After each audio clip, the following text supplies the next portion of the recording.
বন দপ্তরের অনুষ্ঠানের আমন্ত্রণপত্রে নাম নেই মন্ত্রী জ্যোতিপ্রিয় মল্লিকের। ইডির হেফাজতে থাকায় বাদ। বন দপ্তরের অনুষ্ঠানের আমন্ত্রণপত্রে নাম নেই খোদ দপ্তরের মন্ত্রী জ্যোতিপ্রিয় মল্লিকের। আগামী শুক্রবার পশ্চিমবঙ্গ বিধানসভায় শুরু হচ্ছে ৩ দিনের বন মহোৎসব। সম্প্রতি সেই অনুষ্ঠানের আমন্ত্রণপত্র বিলি করার কাজ শুরু হয়েছে।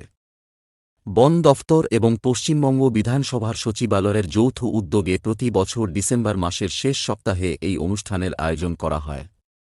সেই নিয়ম মেনেই ২২-২৪ ডিসেম্বর বিধানসভার উদ্যানে আয়োজিত হবে বন মহোৎসব।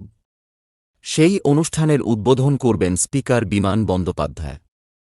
আমন্ত্রণপত্রে অতিথি হিসাবে নাম রয়েছে ডেপুটি স্পিকার আশীষ বন্দ্যোপাধ্যায়, পরিষদীয় মন্ত্রী শোভনদেব চট্টোপাধ্যায়, বিরোধী দলনেতা শুভেন্দু অধিকারী, বন দপ্তরের প্রতিমন্ত্রী বীরবাহা হাঁসদা, বিধানসভায় শাসকদলের মুখ্যসচেতক নির্মল ঘোষ, উপমুখ্যসচেতক তাপস রায় এবং বিজেপি পরিষদীয় দলের মুখ্যসচেতক মনোজ টিগ্গার।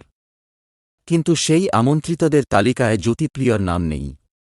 তাঁর নাম না থাকাকে প্রত্যাশিতই বলেছেন রাজ্যের প্রশাসনিক মহলের একাংশ।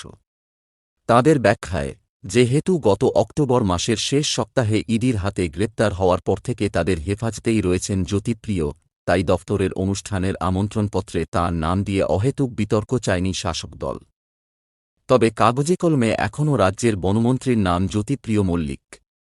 তাঁর গ্রেপ্তারের পর ৩টি মন্ত্রিসভার বৈঠক হয়েছে। সেই সব বৈঠকে বনমন্ত্রীর আসন শূন্য থাকলেও তাঁকে তাঁর পদ থেকে সরাননি মুখ্যমন্ত্রী মমতা বন্দ্যোপাধ্যায়। সল্টলেকের অরণ্য ভবন এবং বিধানসভায় তাঁর বসার ঘরেও নামফলকে তাঁকে এখনও মন্ত্রী হিসাবেই লেখা রয়েছে। পশ্চিমবঙ্গ সরকারের ওয়েবসাইটগুলিতেও বনমন্ত্রী হিসাবে জ্বলজ্বল করছে জ্যোতিপ্রিয়র নাম। তা সত্ত্বেও যাবতীয় বিতর্ক এড়িয়ে যেতেই জ্যোতিপ্রিয়ের নাম বাদ দেওয়া হয়েছে বলে প্রশাসন সূত্রে খবর। সদ্যসমাপ্ত বিধানসভার শীতকালীন অধিবেশনেও খালি ছিল বনমন্ত্রীর আসন। তাই ট্রেজারি বেঞ্চের দিকে তাক করে বিরোধী দলনেতা শুভেন্দুকে বারবার বলতে শোনা গিয়েছিল, বালু কোথায়? তাই বিধানসভার অন্দরে বন দপ্তরের অনুষ্ঠান ঘিরে যাতে বিরোধী শিবিরের হাতে নতুন কোনো অস্ত্র তুলে না দেওয়া হয়।